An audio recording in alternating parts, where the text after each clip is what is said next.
இந்த ஜாதகத்தை பார்க்கலாம். கடகத்தில் ராகு, விருச்சிகத்தில் சனி, தனுசில் செவ்வாய், மகரத்தில் கேது, சுக்கிரன் மற்றும் குரு, கும்பத்தில் புதன் மற்றும் சூரியன், மீனத்தில் சந்திரன். இங்கு வடக்கு ராசியோடு ராகு, சனி மற்றும் சந்திரன் தொடர்படுகின்றனர். கிழக்கு ராசியோடு செவ்வாய், தெற்கு ராசியோடு குரு, சுக்கிரன் மற்றும் கேது, மேற்கு ராசியோடு புதன் மற்றும் சூரியன் தொடர்படுகின்றனர். இது ஒரு ஆண் ஜாதகம். ஜீவகாரகனாக குருவை எடுக்கின்றோம். குரு மகரத்தில் சுக்கிரனோடும் கேதுவோடும் இருக்கின்றார். அவருக்கு முன்பின் ராசிகளில் கிரகங்கள் இருக்கின்றன. ஜாதகருக்கு சகோதர சகோதரிகள் இருக்கின்றன என்று சொல்லலாம். மகரத்தில் கேதுவிற்கு அடுத்து குரு இருக்கின்றார். சனிக்கும் குருவிக்கும் இடையே செவ்வாய் இருக்கின்றார். சனிக்கும் குருவிக்கும் இடையே கேதுவும் இருக்கின்றார். கேது அடுத்து செவ்வாயை தொடுவர். எனவே அவரது சகோதரர்களில் ஒருவர் குறுகிய ஆயுள் உடையவராக இருப்பார் என்று சொல்லலாம். அதே நேரம் ஜாதகர் இவரது சகோதரர்களால் நல்ல லாபம் அடைவார் என்றும் சொல்லலாம். இங்கு செவ்வாய் குருவிற்கு 4-11ஆம் வீட்டுக்குடையவராவார். அதனால் சகோதரர் மூலமாக இவருக்கு பணவரவிருக்கும் என்று சொல்லலாம். சுக்கிரனும் கேதுவும் குருவோடு சேர்ந்திருக்கின்றனர். இவர் வாதாடும் திறமைகள், வாத திறமைகள் உடையவராக இருப்பார் என்று சொல்லலாம். குருவிற்கடுத்து பாகிஸ்தானத்தில் புதனும் சூரியனும் இருவரும் நண்பர்கள் ஒன்றாக இருக்கின்றனர். அதனால் வாதாடும் திறமை இவருக்கு இருக்கும் என்று சொல்லலாம். இன்னும் சொல்ல போனால் அதாவது வாதாடுவதில் நல்ல நுட்பமான திறமை இருக்கும் என்று சொல்லலாம். ஜாதகர் மிகவும் கற்றறிந்த ஒருவராக இருப்பார். சமய நூல்களிலும் பாண்டித்தியம் இருக்கும் என்று சொல்லலாம். இவருக்கு 12-18 வயது காலப்பகுதியில் தந்தையார் இறப்பார். அந்த காலப்பகுதியில் கேது மற்றும் ராகு தந்தையோடு கோச்சாரத்தில் தொடர்படுவார்கள். புதன் தனது சுற்றுகளின் போது செவ்வாய் மற்றும் சனியோடு தொடர்புறும் காலங்களில் இவரது கல்வி வாழ்க்கை சரியாக இருந்திருக்காது. பல தடைகளை எதிர்கொண்டிருப்பார் என்று சொல்லலாம். 18-24 வயது காலப்பகுதியில், அதாவது 18-24 வயதான காலப்பகுதிகளில் ஜாதகர் ஒரு இலக்கின்றி அலைந்து திரிந்திருப்பார். இந்த காலப்பகுதிகளில் கீழ்மட்ட நிலைமையில் கூட இவர் இருந்திருப்பார் என்று சொல்லலாம். குரு கேதுவை கடக்கும் காலப்பகுதியில், அதாவது 24-26 வயது காலப்பகுதியில் வாழ்க்கையில் செட்டில் டவுன் ஆகியிருப்பார். கோச்சாரத்தில் குரு மீனத்தில் போய்கொண்டிருக்கும் காலம் சனி கன்னியில் இருந்திருப்பார். கோச்சார குரு பிறப்பு ஜாதகத்தில் உள்ள சனியோடு தொடர்படுவார், சுக்கிரனோடு தொடர்படுவார். இந்த காலப்பகுதியில் குருவோ சனியோ வக்கிரமாக கோச்சாரத்தில் இருந்திருப்பார்கள். அதே போன்று கோச்சார சனி பிறப்பு ஜாதகத்தில் உள்ள சனியோடு, செவ்வாயோடு, சுக்கிரன் மற்றும் குருவோடு தொடர்படுவார். இவருக்கு 27வது வயதில் திருமணம் நடக்கும். சுக்கிரன் அவரது மனைவியை குறிப்பவர். அவர் குரு மற்றும் கேதுவோடு சேர்ந்திருக்கின்றார். மனைவி மதப்பற்றுடையவளாகவும் அழகானவளாகவும் இருப்பாள்.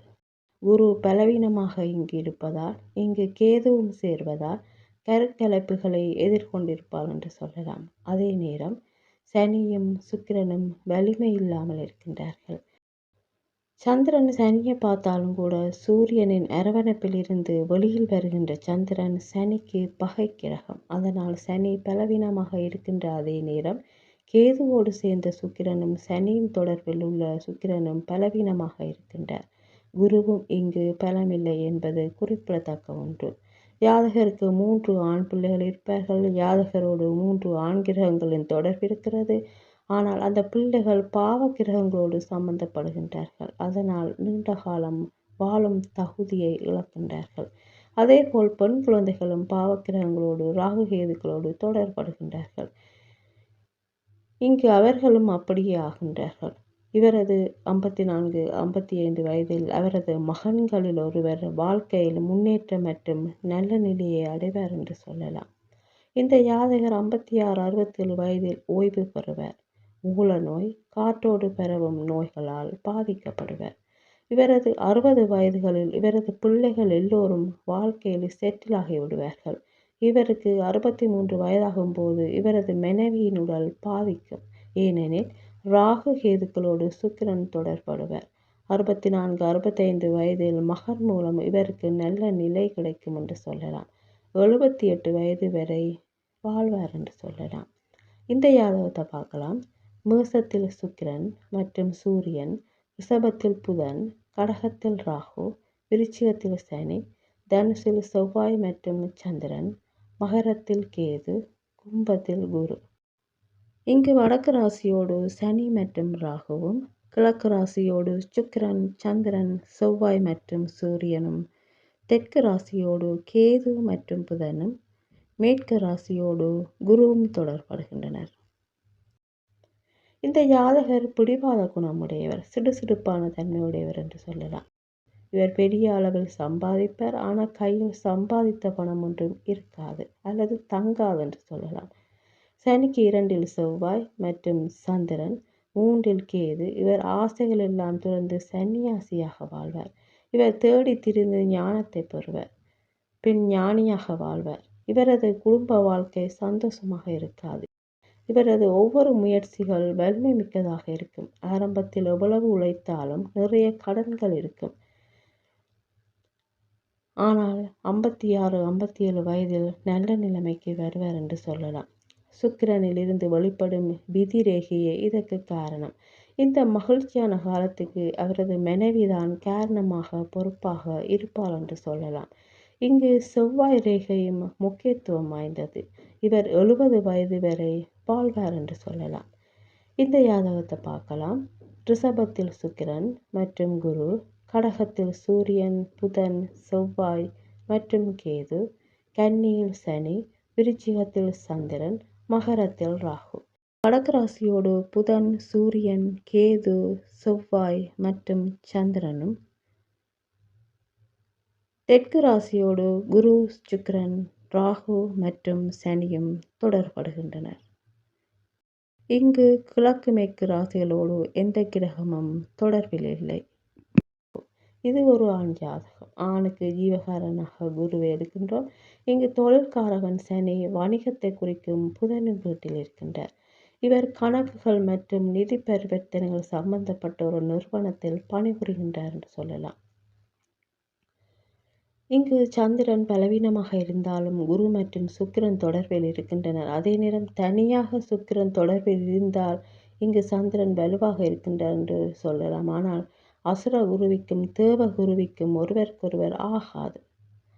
அப்படி ஒன்றாக சேர்ந்திருந்து தொடர்பு கொள்ளும் போது இருவரும் சந்திரன் வலிமையான நிலைக்கு வருவார் என்று சொல்ல முடியாது. காரணம், சந்திரன் எல்லோரோடும் சமமாக இருந்தாலும் சுக்கிரனுக்கு சந்திரன் பகை. சனி சந்திரனோடு தொடர்படுகின்றார். அப்போ இங்கு சந்திரன் பலவீனமாக இருக்கின்றார். இந்த அமைப்பு யாதகர் தரம் குறைந்தவர்களுடன் நெருக்கமாக பழகுவார். அப்படி பழகுவதன் மூலம் கெட்ட பெயரை சம்பாதிக்கின்றார் என்று சொல்லலாம். அதே நேரம் இங்கு சந்திரனுக்கும் செவ்வாய்க்கும் இடையே பரிமாற்றம் இருக்கிறது. இங்கு தொழில்காரன் சனி சந்திரனோடு தொடர்படுகின்றார், ராகுவோடு தொடர்படுகின்றார். சந்திரன் இங்கு வலிமை இல்லாமல் இருக்கின்ற அதே நேரத்தில் இடம் மாறி இருக்கின்றார். அப்போ விருச்சிகத்துக்கு செவ்வாய் வரும்போது இந்த சனி செவ்வாயோடும் தொடர்படுகின்றார், சந்திரனோடும் தொடர்படுகின்றார், ராகுவோடும் தொடர்படுகின்றார். தன்னுடைய தொழில் விடயங்களில் இந்த யாதகர் அதிக அளவில் ஊழல் சம்பந்தமான விடயங்களில் ஈடுபட்டிருப்பார் என்று சொல்லலாம். இதனால் தொழில்துறையில் கெட்ட பெயரை சம்பாதிக்கின்றார் என்று சொல்லலாம். இவரது 30-33 வயதுகளில் நிறைய பிரச்சனைகளை எதிர்கொள்வார். இங்கு சந்திரனை பகை கிரகங்கள் நேரடியாக தொடர்பு கொள்வது, சனி தொடர்பு, செவ்வாய் தொடர்பு, அவதூறுகள், கெட்ட பெயர்களை யாதகர் சந்திப்பதற்கு ஏதுவாகின்றது. இங்கு சனிக்கடுத்து சந்திரனும் அதற்கடுத்து ராகுவும் இருப்பதால், அதாவது இந்த சனி அடுத்து சந்திரனை தொடும், அடுத்து ராகுவை தொடும். இந்த யாதகர் பல ஏமாற்றுக்காரர்களால் பெரிய அளவில் ஏமாற்றப்பட்டார் என்று சொல்லலாம்.